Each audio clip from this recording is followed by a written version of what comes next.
கடவுளுடன் காலை வணக்கம். புனித யோவான் எழுதிய நற்செய்தி 15ஆம் அதிகாரம் 26, 16ஆம் அதிகாரம் 4 இறைவார்த்தைகள். அக்காலத்தில் இயேசு தம் சீடரை நோக்கி கூறியது: தந்தையிடமிருந்து நான் உங்களுக்கு அனுப்பப் போகிற துணையாளர் வருவார். அவரே தந்தையிடமிருந்து வந்து உண்மையை வெளிப்படுத்தும் தூய ஆவியார்.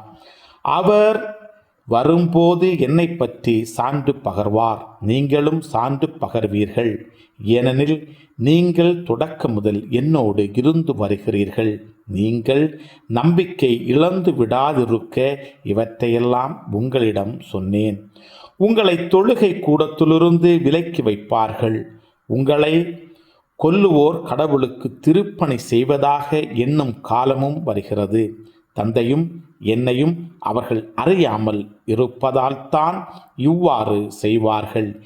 இவை நிகழும் நேரம் வரும்போது நான் உங்களுக்கு இவை பற்றி முன்பே சொன்னதை நினைவுபடுத்திக் கொள்ளுங்கள். இதற்காகவே இவற்றை உங்களிடம் கூறினேன். கிறிஸ்துவின் நற்செய்தி. இந்த நாள் இனிய நாளாக அமைய வாழ்த்துக்கள்.